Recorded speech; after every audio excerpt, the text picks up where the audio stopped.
Gente, boa tarde a todo mundo, obrigado por terem vindo.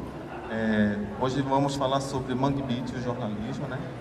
É um tema que a gente pensou sempre qual seria o tema mais interessante ligado ao jornalismo cultural para trazer aqui para o 3i. Então decidimos que, já que o 3i está aqui no Nordeste, né, e o Mangue Beat comemora 30 anos, né, desse 2022, a gente achou ideal tentar fazer uma conexão do jornalismo cultural com o Mangue Beat. E a gente conhece muito o Mangue Beat por esse movimento cultural plural, né, que conecta questões urbanas, ambientais, sociais, políticas, com diversas áreas. Um movimento que criou raízes em diversas áreas e integrou essas áreas da cultura e da arte, mas ele teve um papel relevante, né, importante para a consolidação também do jornalismo cultural e o que esse jornalismo cultural poderia desenvolver, evoluir, o que poderia ser falado, né, ampliou também esse entendimento para onde o jornalismo cultural poderia ir. Então, essa proposta de hoje, dessa conversa aqui nossa, sobre esse movimento, e eu estou aqui com, meu nome é Paulo Flores, sou um dos editores da revista O Grito, que é associada da AJOR, um site sobre arte e cultura, com sede aqui no Recife. E aqui comigo o Marcelo Pereira, que é jornalista, trabalhou durante muitos anos no Caderno C, que foi um dos mais importantes cadernos de cultura do Brasil, do Jornal do Comércio, e atualmente é membro do conselho da CEP, Companhia Editora de Pernambuco. E Marcelo acompanhou muito, tem muita história para contar do Mangue Beat. E aí eu queria inicialmente passar a palavra para o Marcelo, para ele se apresentar melhor do que eu falei aqui, e já emendando essa primeira pergunta, que é a base assim, dessa nossa conversa hoje, né, sobre qual a importância do jornalismo para o Mangue Beat e vice-versa, como é que essa conversa se deu. Marcelo, obrigadão por ter vindo. Boa tarde, gente. Obrigado, Paulo. Obrigado, Figueroa, pelo convite também. Bom, eu vou me apresentar rapidamente. Né? Marcelo Pereira, sou jornalista, especialização em jornalismo cultural. E praticamente minha trajetória de vida e minha trajetória profissional coincide com o movimento Mangue desde seus primórdios. E eu digo isso porque eu conheci Fred 04, quando eu ainda era estudante do 5º grau, no Colégio São Luís, que é o colégio dos irmãos maristas daqui, e a gente tem um trabalho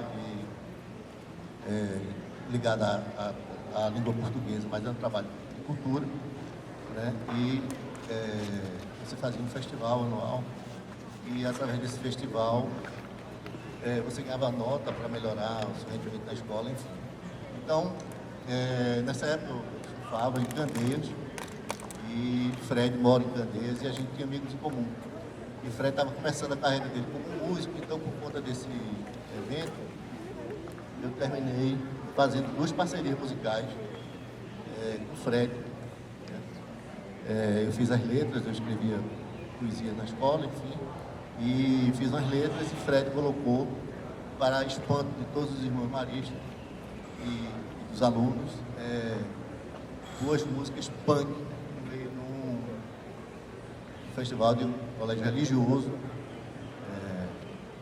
onde tocava muito frevo, músicas regionais e tudo mais. Né? Então, eu conheci Fred desde essa época. E 2 anos depois, mais ou menos, eu me encontrei com o Fred na Universidade Federal de Pernambuco. O Fred estava entrando em comunicação social, e eu entrando em design, programação visual. Eu tinha programação visual e desenho de produto, eu fazia comunicação visual. Depois eu fui fazer jornalismo. Então, nessa época a gente se conheceu e começou a fazer parte do diretório acadêmico da universidade. E nesses primórdios, por que primórdios? Porque desse diretório acadêmico participaram Renato L., que depois virou ministro da Informação do Movimento Mangue, Paulo Caldas, Lírio Ferreira, tinha o Encontro às 13, o encontro cultural que ocorria lá todo dia, e participava muita gente, e atraía muita gente de fora. Então, Cláudio Assis, que é cineasta, que é de Amarelo Manga, né? Ele também participava desses eventos. Ele era de outro centro lá, eu acho que era ligado à sociologia, eu acho. Então, muita gente passou a ir para a universidade, para o Centro de Arte e Comunicação, né? E Paulo Maurício Caldas, Marcelo Gomes e tudo mais.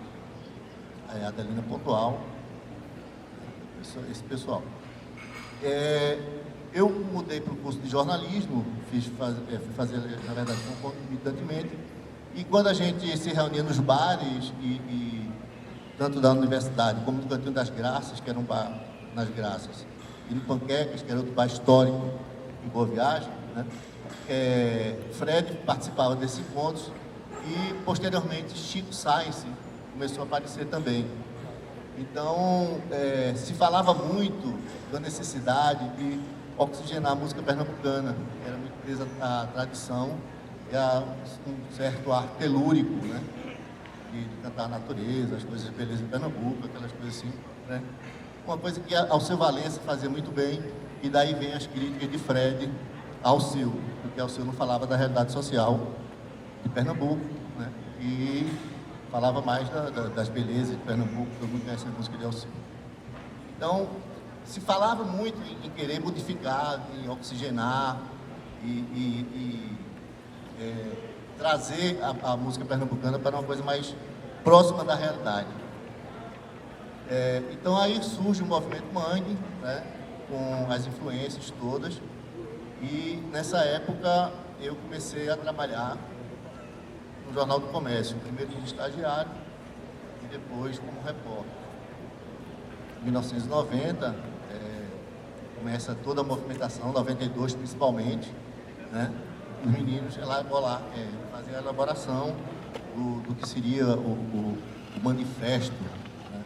Era um texto de apresentação de Fred, com colaboração de Mabuse, com colaboração do irmão de Renato, enfim, todo mundo, né? Mas o idealizador era Fred, e esse texto depois é publicado no primeiro disco da Cena, que é da Lama Paus. Então, desde essa época eu já ia frequentando e conhecendo os meninos, né? Fred é jornalista profissional, ele, quando começou o movimento, ele trabalhava na TV Jornal, depois ele foi para a TV Viva. Então a gente já tinha esse conhecimento, né? E como eu acompanhei de perto toda a movimentação, eu passei a divulgar também, porque eu tinha essas informações. E o caderno de cultura daqui, os 2 cadernos, eles passavam por um período muito demodê, uma coisa... as pessoas não se identificavam, os jovens não se identificavam com a linguagem e com os temas do jornal, né, dos cadernos de cultura. Nessa época, o Jornal do Comércio passou por uma grande mudança, e quando Marco Polo, lá de Sangria, assumiu a edição, né, ele deu toda a liberdade para todo mundo que trabalhava na redação do Caderno do C, inclusive Figueiredo e Kleber Mendonça depois, né, a retratar o que a gente vivia, o que a gente curtia, a cena que estava acontecendo na cidade, porque a gente tinha essa proximidade e tinha esse olhar, né, de dentro da cena. Então, a gente começou a acompanhar toda a movimentação, né? Na época, vamos localizar, né? Vocês são da época digital, a época da gente é pré-histórica. O aparelho mais moderno que se tinha, na época, primeiro era o Telex, uma máquina de teletipo, que você digitava, gravava e saía do outro lado, transformando em texto. A segunda máquina foi o fax. Você digitava o texto, passava na máquina de fax, e lá na sua casa você recebia, se tivesse um aparelho de fax, logicamente, o fax. E aí você digitava numa máquina de escrever para o texto, fazer o texto para mandar para depois para o setor da gráfica, tal, né? E foi nesse ambiente que surgiu, então todo mundo era analógico. Tudo era analógico. Né? O telefone era analógico. Não existia telefone celular. E essa joinha, smartphone, nem se pensar.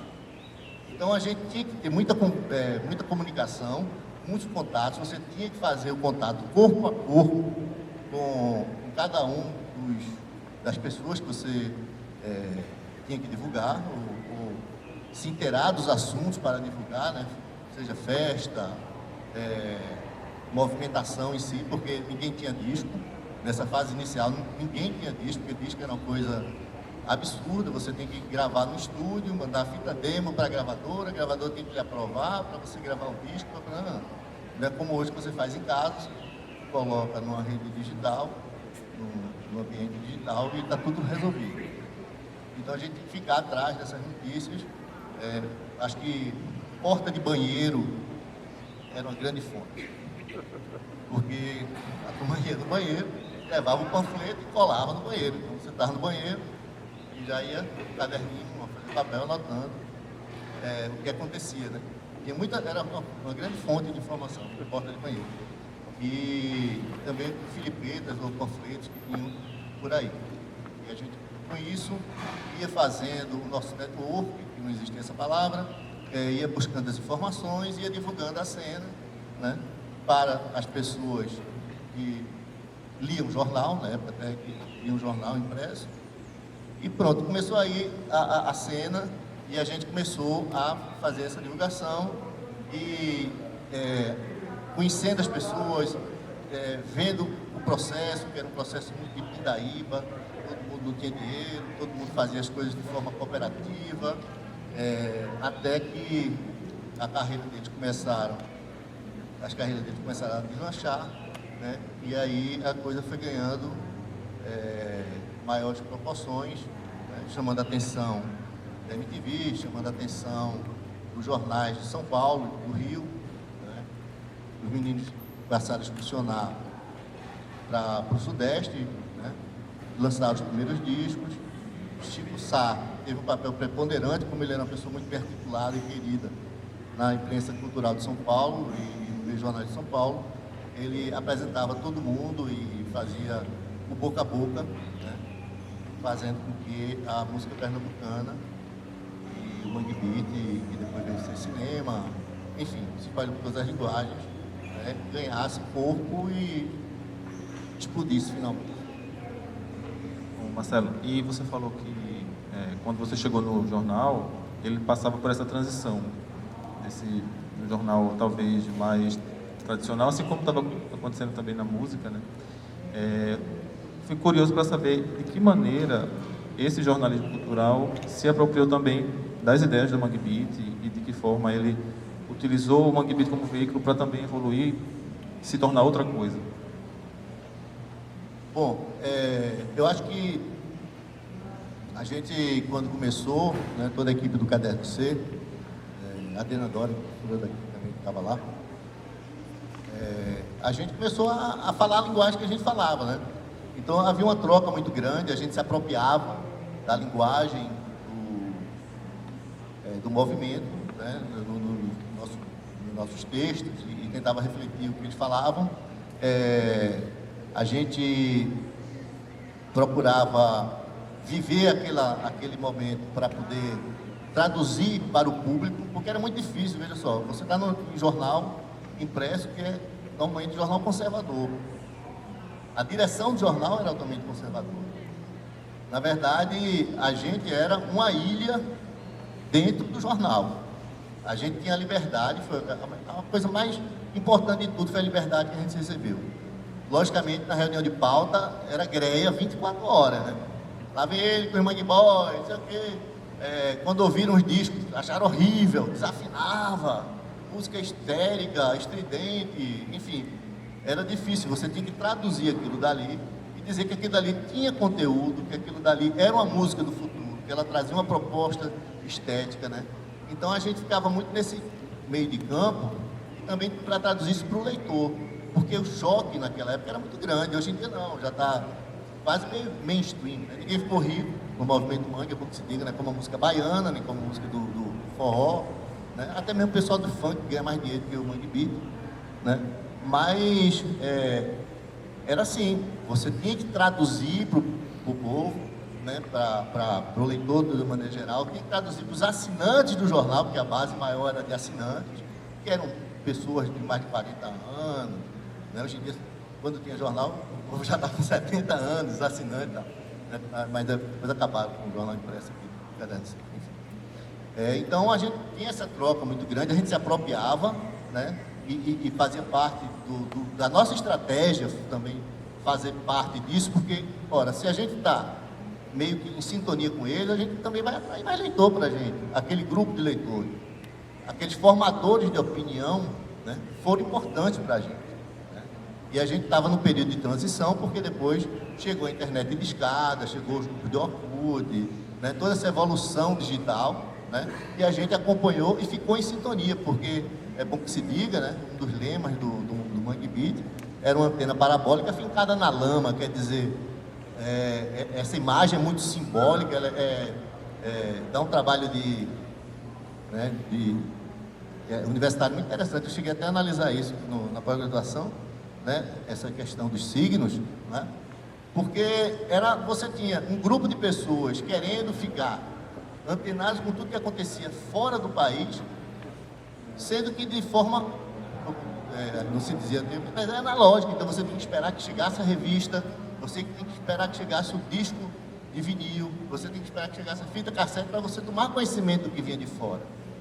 Esse processo era um processo muito demorado, era um processo muito difícil, você tem que haver trocas mesmo, você ia para casa do amigo ouvir música, ou ia para uma festa, descobrir as músicas que estavam tocando, e jornalista, você sabe, tirando o pessoal da Globo, todo mundo ganha mal, né? Não tem grana sobrando, então você tem que ir para esse evento mesmo, era onde você ouvia as músicas novas, onde você conhecia as coisas novas, era também um aprendizado para quem fazia jornalismo cultural. O Mangue foi um aprendizado para todo mundo, o jornalista que fazia jornalismo cultural, né, também foi um grande aprendizado, porque havia essa troca, você tinha que ir, você ia para o mesmo filme do pessoal, ia para a mesma peça, ia para ouvir as mesmas músicas e tal, então você se sintonizava e fazia essa troca, né, que foi muito importante, né, para a gente poder acompanhar, inclusive, o que eles pensavam, as sacadas que eles tinham, né, e você se surpreendia, porque para quem não tinha nada, tinha muita dificuldade de ter seu instrumento musical, todas as bandas têm péssimo instrumento musical, tirando aquela de forró, porque é mais fácil, né? Então você tinha muita dificuldade, e através dessa dificuldade que se aprendeu muita coisa. Mesmo pensar, fazer algo tão inovador com tanta precariedade, né? É uma coisa que também sai muito do Mangue Beat, assim, e é se apropriado por outros espaços. Exato, tudo era muito difícil. Os primeiros shows eram autoproduzidos, existia um sentimento de pertencimento, de coletividade muito grande, e talvez hoje só existam em alguns grupos, né? Mas, enfim, quem frequentava mais ou menos a cena era os amigos, no início, eram os amigos e os músicos e os artistas, era de artista para artista, entendeu? E para formador de opinião mesmo. Depois é que vai crescendo, né? O estouro da Nação Zumbi foi importante, né? Mundo Livre nunca foi uma banda tão popular quanto a Nação Zumbi, embora eu acho que com estética diferente. Fred faz um trabalho muito bom, muito importante e um dos poucos que não se curva à indústria cultural, né? Eu acho que a grande coisa de Fred é ele ser um eterno sandinista, né? Não Ortega, ele é sandinista radical, entendeu? Né? As posturas dele, o que ele coloca na rede social, é um testemunho disso, né? Aliás, a Nação Zumbi também é uma banda muito politizada, né? O núcleo duro da Nação Zumbi, Lúcio Maia, Den, Jorge do Peixe, né? Chico também era uma pessoa bem politizada. Então, havia essa politização aí, que é um fator importante e que se refletia também no comportamento, nessa vontade de você, na diversidade, buscar o que tinha de melhor para fazer que os computadores fizessem arte. Verdade. E pegando um gancho aí, você falou dessa parte política, nas entrevistas de Fred 04, enfim, Renato L, eles sempre lembram que existia um contexto social, eles falam muito isso, que Recife era uma das piores cidades para se viver no mundo, tinha cidade e... Isso está sendo uma das piores, era a quarta pior cidade do mundo, segundo um órgão internacional, era a quarta pior cidade do mundo, esgotos são abertos. Exatamente. E aí, eu acho que poucos movimentos culturais assim, entenderam tanto de mídia quanto o Mangue Beat, assim. Então, e agora voltando para o jornalismo, isso também me remete à mudança que se deu com o Mangue Beat, do jornalismo cultural também ampliar um pouco o seu escopo de cobertura. Assim. Eu, como leitor, estudante, na época do Mangue Beat, eu percebia muito isso, sobretudo o Caderno C, né, que você editou há muito tempo, de como você saía desse lugar do jornalismo cultural sem um espaço apenas de agenda, apenas de saber o que é que está rolando para fazer na cidade, de entretenimento, e aí você, a partir desse novo conceito, desse novo que o Mangue Beat trouxe, também discutir política, discutir urbanidades, discutir, enfim, uma série de coisas que hoje a gente vê como algo que acontece mais recorrentemente, né, no jornalismo, tanto tradicional quanto independente, mas que foi inovador para a época também. Porque a nossa agenda era uma agenda mais ampla, né? A gente saiu do Casa Grande Senzala, né? Aquela coisa oficial. Os jornais eram muito acostumados à agenda oficial, era o que acontecia no teatro, né? O que acontecia nos lançamentos literários importantes, nos autores importantes. Quem saía no jornal eram as pessoas importantes. E a gente abriu para as pessoas desimportantes, aquelas pessoas que eram realmente, talvez, da periferia da cultura, né? Literalmente, era a periferia da cultura. Aliás, todo mundo quase era periférico. Fred era Barra de Jangada, quase, né? Chico era de Olinda, lá para o lado de Bairro Novo, Jardim Atlântico, né? Devotos do Alto Zé do Pinho, né? Então, existia isso, e a gente trouxe para essa cultura letrada, para essa cultura de elite, né, que existia nos jornais, o beletrismo e tudo mais, essa estética, né, que se tornou estética urbana contemporânea, né? A gente trouxe o que era contemporâneo para os jornais tradicionais de 60 anos, 50 anos, sei lá, o Diário já tem acho que 100 anos, né? Já tem sempre 100 anos. Ou 200 anos agora. O Jornal do Comércio é de 19, então, quer dizer, década de 20 para década para os anos, praticamente, 1990, são 70 anos, o jornal tem 70 anos. E a gente trouxe essa coisa contemporânea para essa discussão, para falar de coisas que não se falavam no jornal abertamente, né? Se falou nos anos 50, talvez Josué de Castro, tá? Mas Josué de Castro, naquela época, dos anos 80, dos anos 90, anos 2000, já era um ícone. Era da universidade, né? O que é que Chico traz? Josué de Castro para dentro da música popular. Ele ressignifica, né, Josué de Castro, né? Os meninos ressignificam a cultura em diversas formas. Por exemplo, Lia de Itamaracá e Salu, ele era um folclore. Existia essa denominação aí. Folclore é aquela coisa estanque que existe na comunidade para a elite ver, né? Passava, pelo menos antigamente, nos anos 70, 80, essa é a ideia de cultura popular.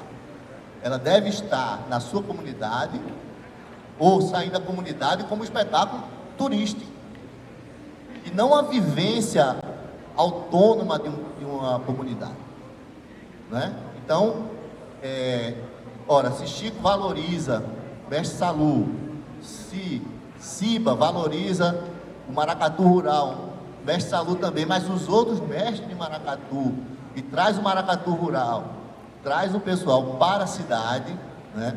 E se você pega a ciranda, que tanto o Ciba faz, né, e o Mestre Ambrósio, ampliando para o Mestre Ambrósio, que no início era o Mestre Ambrósio, né? Silvério Pessoa também com Cascabulho, e você traz isso para essa cultura, né, que seria cultura de periferia, para o centro, né? Ela ganha um novo significado, porque ela passa a dialogar, né? O Abril por Rock, que consagrou Lia, por exemplo, é belíssimo. entendeu? E Lia era uma cirandeira, então era aquela vista, aquela cirandeira da ciranda, né? Hoje Lia é uma personalidade, ela ganhou o lugar dela de fala definitivo, desde aquela época, Salu também, todo mundo, né? Então, houve a troca também, não foi só o Chico chegar e se apropriar, porque houve o retorno, né? Eu acho que isso é que é importante, você fazer essa troca. Você não é chegar lá como antigamente se fazia, e ir na fonte, beber da fonte, e virar as costas e seguir sua vida. Eu acho que isso daí também é um fator importante que a gente pode observar como um jornalismo cultural, trazendo essas pessoas também para dentro do jornalismo. Gente, eu já vou abrir para a pergunta, né? Acho que a proposta também é fazer essa conversa aqui aberta. Nayara. Eu achei interessante quando você falou que precisou explicar o movimento, né? Dizer ali o que o movimento queria, né? Eu acho que é uma lição importante para o jornalismo, que muitas vezes acha que basta falar do que é falar, só basta dar a notícia e não precisa traduzir, né? E não precisa falar claramente, de forma acessível, sabe, desenhar mesmo muitas vezes, explicar o que, porquê, né, do movimento. E aí eu acho que eu queria saber de você se essa posição, essa postura de vocês, né, enquanto jornalistas, de explicar o movimento, foi importante para tornar o movimento, inclusive, maior, né, assim, para divulgar mais o movimento. Com certeza. A gente, por ser daqui, né, a gente já sabia mais ou menos, e o processo foi mais lento e gradual e autodidático, né, de que o pessoal do Rio de São Paulo. Era muito esquisito você chegar em São Paulo, ou receber a Folha de São Paulo, o Estado de São Paulo, ou o Globo, ou o Jornal do Brasil, que eram os grandes jornais da época, com a apresentação dos shows dos meninos. Porque era um jornalismo que chegava quase ao caricatural. Porque os Mangue Boys, aqueles rapazes que usam chapéu coco é o chapéu... Era assim, eles têm que ser muito didáticos, mas não sei se por questão de concepção do editor, ou porque mudava muito o repórter, toda vez que vinha a matéria, meio que voltava a mesma coisa. Voltava, fazia a mesma apresentação, as mesmas alegorias, as mesmas colocações, né, do que acontecia. Aqui, aos poucos, eu creio que foi se sedimentando, foi fazendo parte do dia a dia, né? A gente, lógico que quando surgiu uma novidade, o pessoal era novidadeiro, a gente explicava o que era e tal, alguns termos que surgiam também, e conceitos e tal. A gente sempre deixou claro ao leitor, né, o que estava rolando, né? Agora lá fora eu acho que ficava meio esquisito, porque talvez por São Paulo ser a maior cidade da América Latina, Rio de Janeiro ter a cultura muito própria, eles têm que ficar reafirmando sempre a mesma coisa, né? Talvez porque não vivia esse pessoal, não vivia passando na Globo, não vivia nas rádios e TVs de lá. Talvez fosse isso, mas ficava meio esquisito quando você lia, né? E porque eles pegavam muito daquela simbologia mais arquetípica do movimento, né? Coisa que um lanceiro de maracatu aqui, quem fosse mais ou menos conhecedor da cultura pernambucana, ele sabia o que era. Lá não, você tem que... Parecia que eles estavam explicando para gringo. Quando você chega em Nova York, chegava em Londres, tal, você despertava atenção, né? Se bem que os gringos que conheceram o Mangue Beat e que levaram para o New York Times, levaram para vários jornais e que compareceram aos shows lá fora, eles assimilaram talvez com mais rapidez do que os paulistas. E também, eu acho que eles não tinham uma vivência, né, do movimento. Por exemplo, se você fosse no Hackbeat ou então no Agripo Rock, você teria isso na prática, nessa vivência, rapidamente, sem você precisar explicar com palavras, já compreendia o movimento, digamos assim. Exato, e houve essa compreensão de alguns jornalistas, né? Eu hospedei Alex Antunes, da Folha, e Estela Campos veio, né? Estela Campos era jornalista, foi jornalista da TV Jornal, e ela criou aqui a banda Lara Ranusca, mas ela era do Fellini, né? Então, ela era um música de São Paulo. E eles vieram para cá atrás dessa informação.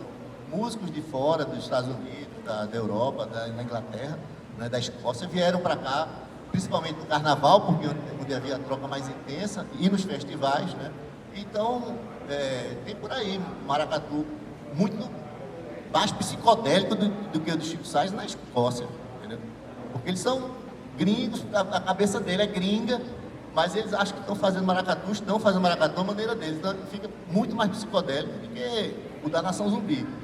E eles têm o pessoal do forró também, o forró in the dark, tem muita gente que veio para cá aprender e fazer essa troca de experiência, como também Silvério trouxe o pessoal da Occitânia, da França para cá, e houve uma troca muito grande e tal. Então, o que eu acho interessante do movimento do Mangue Beat, é que houve uma troca muito grande, né? Não era uma coisa só feita para exportação, em primeiro lugar, não era feita para exportação, como algumas coisas são, ou feita para o mercado, que aí você vê, me desculpem, todos aqui, me desculpem em particular, mas assim, um certo tipo de forró do Ceará, um certo tipo de música baiana, né, que você termina colocando como se fosse uma coisa padronizada, quando não é. A cultura do Ceará, a cultura da Bahia, e todo mundo sabe disso, é muito mais daquilo que é vendido, né, ou como sertanejo, né? Então, mas existe a indústria cultural, coisa que dificilmente eu vou reformular mais. O pessoal do movimento Mangue nunca foi assimilado corretamente pela indústria cultural, a grande indústria cultural, nem se venderam a ela. Nem se venderam, né? Ótimo você estar na trilha sonora, ótimo você participar, né? Fazer parte, mas eles não se venderam porque é uma coisa, acho que de pernambucano abusado mesmo, é porque cada um faz o que quer, do jeito que quer, da maneira que pode, e tudo bem. Não para o mercado. Se o mercado assimilar, ótimo, fazer show, participar de grandes festivais, participar de grandes coberturas e tudo mais.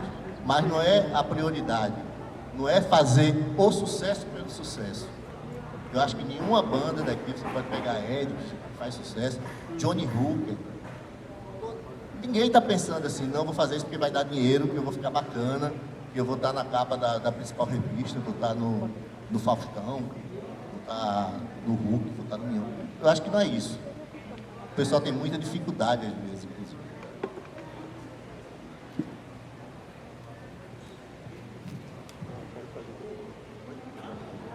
Boa noite a todos e todas.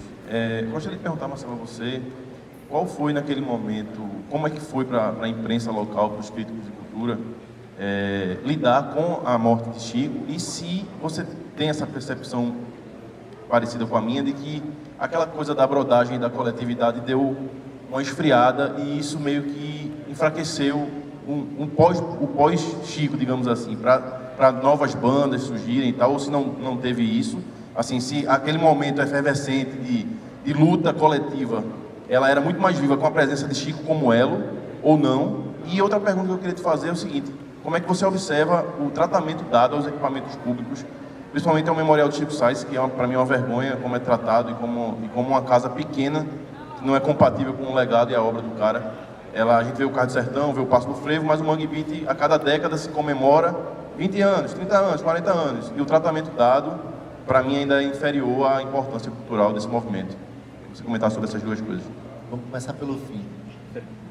A memória devia ser patrimônio cultivado desde a pré-memória, desde o surgimento. Você vê o seguinte, é fácil você contar a história do movimento Mangue, porque o jornal impresso era uma grande fonte. Ele cristalizava em papel uma história, ou uma versão da história.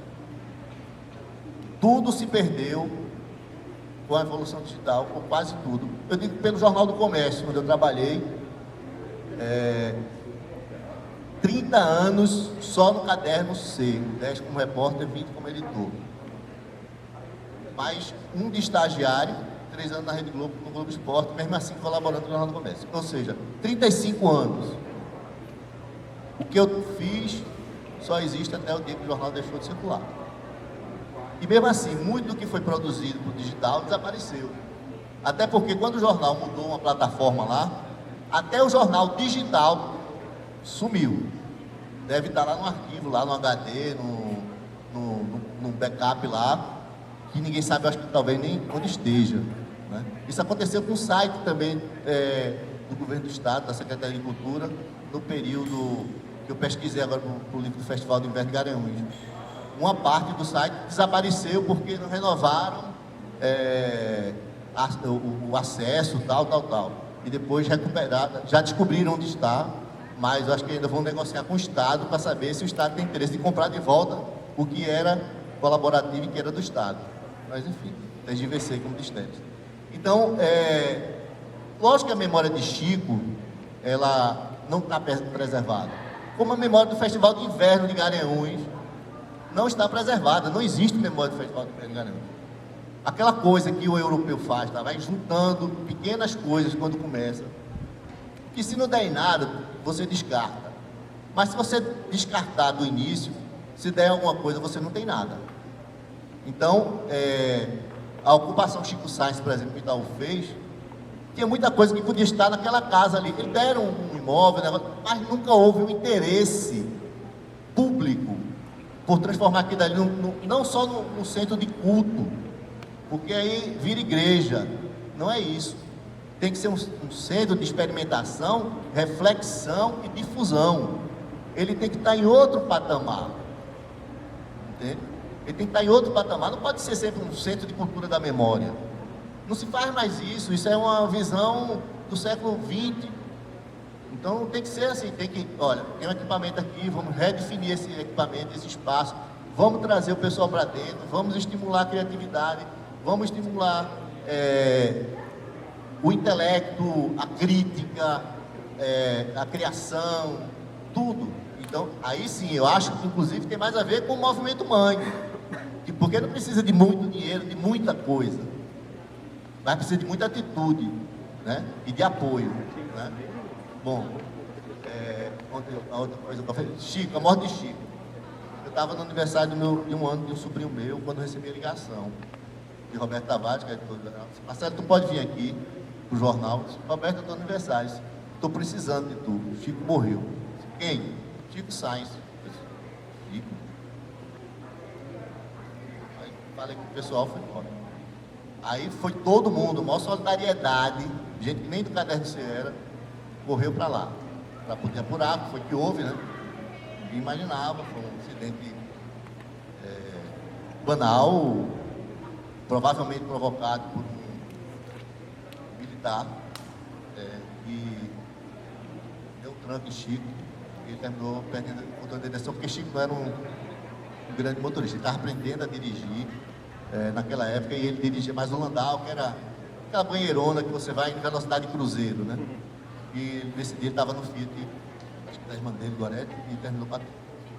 Bom, aí houve esse choque, houve muita mobilização, todo mundo ficou estarrecido, foi um período muito difícil de você juntar, né? Como a gente tinha vivido, já tinha informação e você podia consultar o jornal, a coleção e fazer as coisas e tal.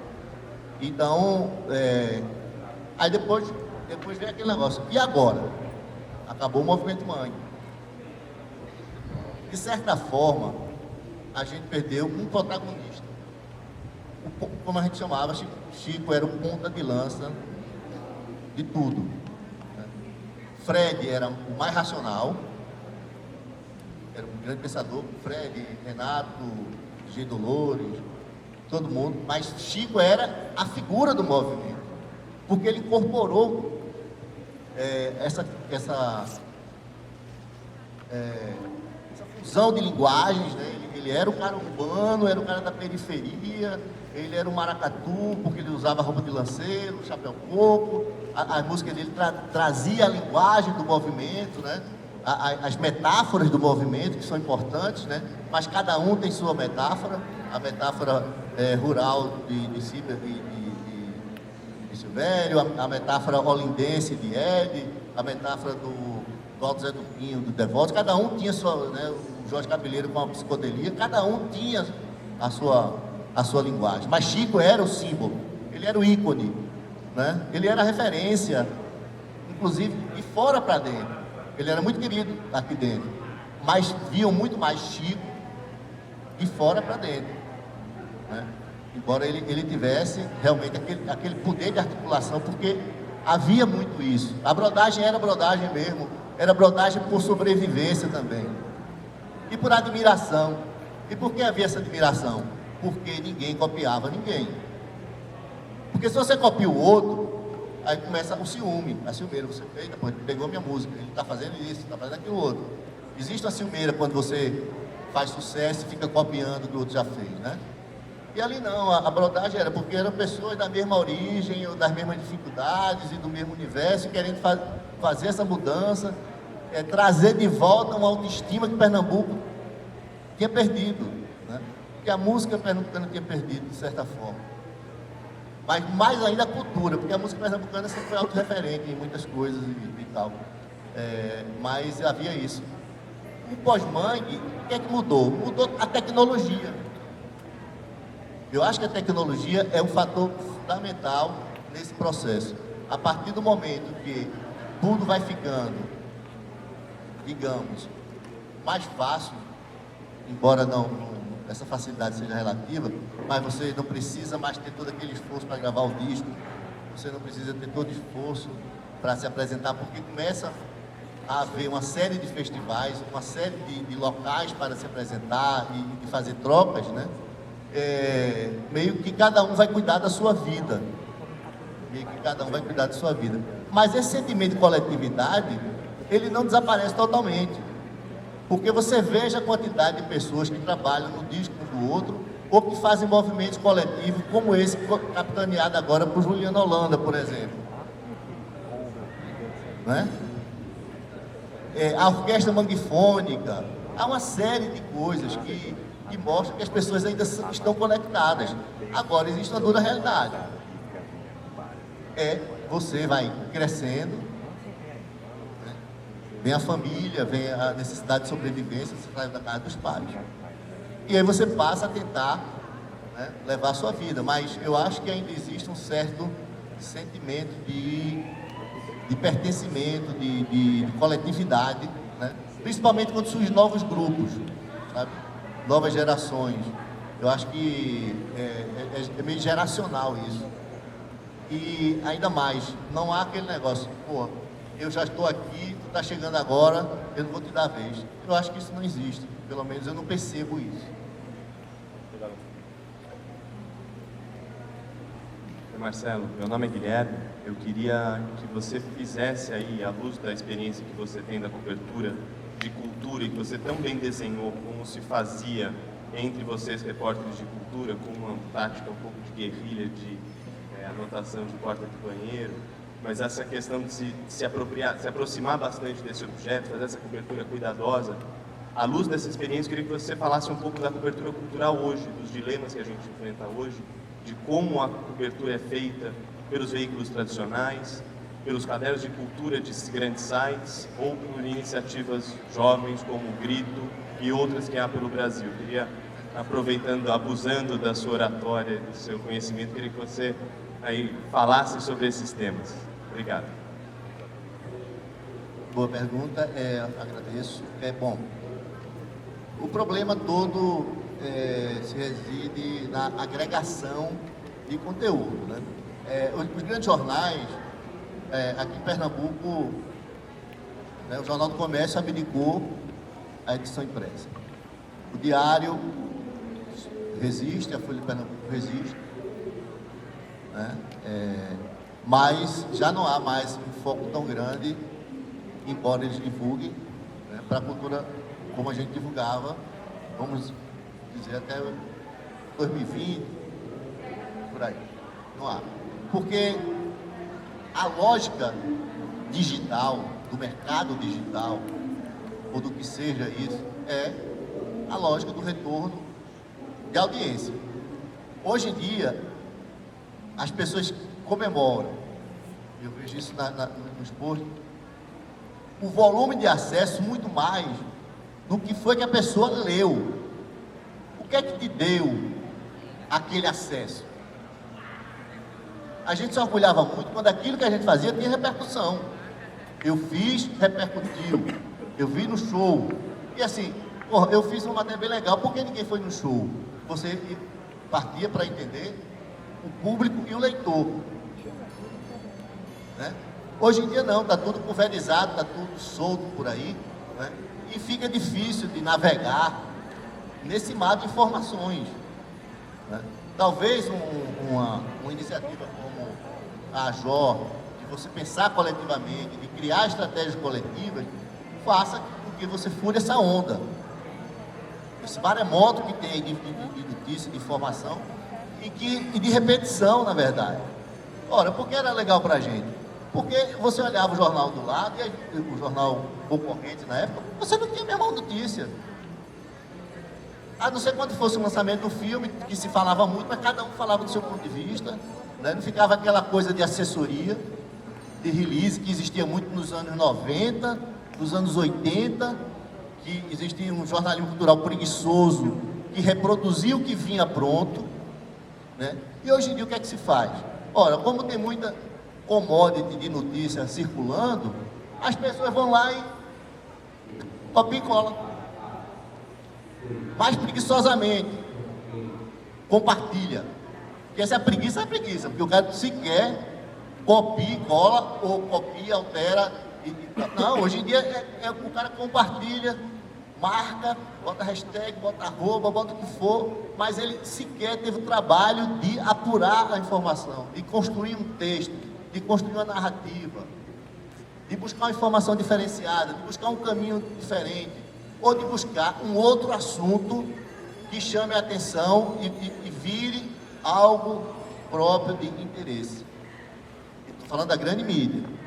O que existe, por outro lado? A guerrilha. Que é o que vocês fazem, basicamente. É o que a gente fazia dentro do Jornal Grande que vocês fazem hoje. A guerrilha. É buscar sua informação, fazer diferente. Ver um ângulo diferente, um assunto diferente. Ou então, aquilo que está, vamos supor, tem o disco de Madonna, na época, né? Madonna lança o disco. O mundo falava do disco de Madonna. E o que é que você fazia localmente? Puxava para cá, dava sua versão, sua visão de mundo nem sempre é a mesma visão do cara que está fora, que está distante. Então você, o que a gente dizia, regionalizava, trazia para perto, para o olho no olho com o seu leitor. Né? Então, como vai fazer isso no digital, né? Nos sites, né? É que está a diferença. Não adianta você ficar como o Jornal do Comércio na época que fazia, por exemplo, a Xé Music, o Festival de Verão, mandavam, cheguei a mandar repórter, não porque eu quisesse, porque eu achava uma besteira, um pouco chique, né? Mas mandava um repórter para Tamandaré para a abertura de um show que já tinha ocorrido aqui no Recife 2 meses atrás, porque era Ivete Sangalo abrindo o Festival de Verão de Tamandaré. E você tinha que ir para ver a muvuca, para ver a moçada enchendo a lata, e o show em si era showbiz, era aquela coisa repetitiva, sem novidade, que você tinha visto e feito a cobertura do lançamento aqui. Então, isso aqui eu acho que não deve ser feito. Eu acho que você deve, se você tem um assunto que seja importante, que seja relevante, busque a relevância pelo seu repertório, pela sua visão, pelo seu ângulo, e não fique de matraca, né, matraca-tica, reproduzindo, falando, porque os outros já falaram, isso não interessa a ninguém. O que eu mais vejo em alguns jornais grandes aqui, é você ver uma notícia que já saiu, tudo que é canto, inclusive em blogs alternativos, em sites alternativos, sendo republicado por um grande jornal. Por quê? Porque ele quer saber da audiência, e quer saber que deu aquela informação. Mas não quer saber da qualidade da informação. Não quer saber do que tem de novidade na informação. Não deu um passo adiante na informação. Ora, isso é a maneira mais burra de fazer jornalismo, do meu ponto de vista. Mas veja só, estou fora do mercado no momento de jornalismo. Aliás, o jornalismo que eu fazia não existe mais. Em primeiro lugar, no Jornal do Comércio não existe mais nem na Folha, nem no Diário, não existe mais. Né? Então só resta, se você for fazer bem feito, dentro de uma tática de guerrilha, porque se essa tática der certo, você vai criar um núcleo, né? E desse núcleo você vai expandir para um grupo maior, que vai se tornar o seu leitor fiel, que é o seu formador de opinião. Então, conquistar esse seu cliente fiel é que está, né, no jogo, sabe? Não é só o visitante único, é o visitante único que ele é fiel, porque ele entende sua linguagem, entende o que você fala, ou se ele não entende, ele quer aprender com você. Eu acho que é por aí. O fortalecimento de comunidade, que é o que se fala Exatamente. muito hoje. Gente, será que dá tempo de mais uma pergunta? Tá. Então, Boa noite, eu queria aproveitar a oportunidade, primeira vez que eu tenho um contato com alguém próximo do movimento, talvez eu seja pertinho da geração do senhor, talvez. O senhor é bom. Mas eu É queria... porque o do senhor é pela idade, porque eu me sinto assim, ó, eu podia estar aqui com vocês, velho, sinceramente, o senhor, eu e Figueiredo, pelo menos, a gente se recusa a envelhecer. Pode ser que Ariano Suassuna se recusava a morrer. Ele se recusava a morrer. Disse que a coisa mais idiota do mundo era a pessoa morrer. Porque, em primeiro lugar, perdi sentido de tudo, né? Então, eu, por enquanto, eu estou me recusando a envelhecer ainda. Eu faço parte da geração aí, da galera que está nativa. Mas diga. A pergunta que eu vou fazer para o senhor é uma pergunta muito de coração aberto, assim, que é mais uma provocação, né? Queria que o senhor me interpretasse. Não vou usar a palavra senhor novamente. No momento, o senhor comentou que talvez a indústria cultural não tivesse assimilado o movimento Bang Beat. Mas será que não seria o Bang Beat que teria que ter se assimilado à indústria cultural para a gente, pelo menos, criar uma perspectiva de que hoje em dia ainda teria um legado feito outros movimentos, ou até parcela de outros movimentos que entenderam o que a indústria cultural esperava, conseguiram se manter e de repente até gerar, vamos dizer assim, células, daquele, não do movimento, mas às vezes de artistas. Vou dar um exemplo. Na minha interpretação, Marcelo D2 e MV Bill assimilaram o que a indústria cultural queria. Eles têm uma carreira totalmente diferente no início, até chegar a, vamos dizer assim, cantar no Faustão, por exemplo. Eu queria saber do senhor, será que a outra verdade também não é? O movimento poderia ter assimilado melhor o que uma indústria cultural espera? Se não me engano, ele assinou com a Sony Music, né? Eu acho que eu fui mal interpretado. Veja só, o que eu chamo de indústria cultural é você se moldar ao que a indústria quer. Eu acho que Marcelo D2 e MV Bill não se moldaram ao que a indústria quer. Eu acho que eles continuam fazendo a militância musical deles, como Emicida também, que faz parte da Globo, né? do canal Papo, mas é da Globo. Né?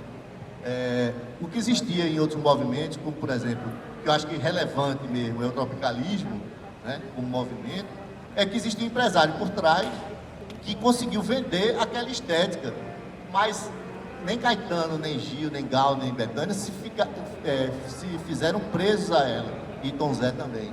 Cada um depois foi seguindo o seu caminho, né, aquele sentido de comunidade que chegou a haver, não deixou de existir, embora todos se frequentassem, fossem amigos e continuassem amigos, e continuam amigos até agora, né?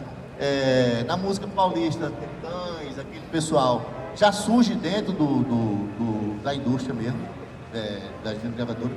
Mundo Livre assinou com gravadora, com a Warner, Nação Zumbi assinou com a Sony, receberam dinheiro, ficaram de certa forma devendo, mas isso é uma questão de contratual, porque eles lhe fazem um adiantamento e querem que você pague em disco, em vendagem e tal, né?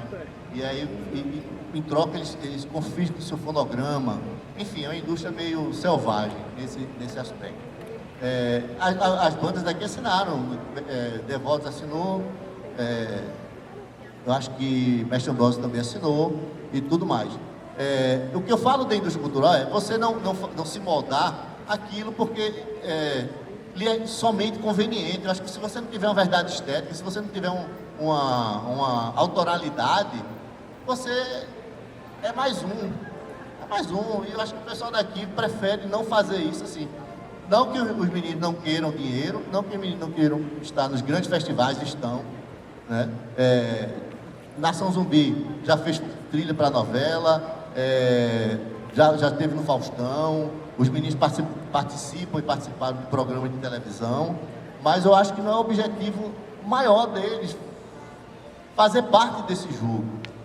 Como Caetano não faz e deixou de fazer, como Bethânia, como os grandes artistas brasileiros, de certa forma, deixaram de fazer parte dessa jogada. Né? Eles inclusive, gravam Bethânia, grava pela Biscoito Fino. A distribuição é outra coisa. Mas não é o cara, não é o diretor artístico que vai dizer o que você grava. Nação Zumbi até fez um dos maiores sucessos dele através de uma certa negociação, que foi Maracatu Atômico, que não estava originalmente no repertório. Mas já que é para fazer Maracatu Atômico, que eu faça da minha maneira, com a minha cara. Não é como você quer. Né? Não é chegar e fazer o seguinte: Fred não é um cara bonito, nem canta bem, vamos tirar Fred, deixar Fred como compositor da banda e chamar um artista para ser o vocalista da banda. Como se faz aí, tem gente que é dono da banda, mas não canta bem, ou não é a pessoa mais bonita do mundo, ou não quer ficar lá na frente, e contrata um vocalista. Né? Lembre-se que Daniela Mercury, Cláudia Leite, Ivete Sangalo, todo o pessoal era contratado de banda, eles eram crooner de banda. E cada um foi fazer sua carreira depois, e buscar sua verdade depois. Mas a princípio, eles eram artistas contratados para ser vocalista de banda. É isso que eu estou falando. Não é que ninguém queira fazer parte da indústria, eles fazem parte da indústria. Lógico, para você, mas eles fazem parte da indústria alternativa, eu creio. Não o mainstream consagrado que lhe impõe, né, as condições artísticas e de sobrevivência. Infelizmente vamos ter que acabar, o papo está muito massa. Agradecer bastante, Marcelo. Obrigadão aí, muita história para contar. Parabéns.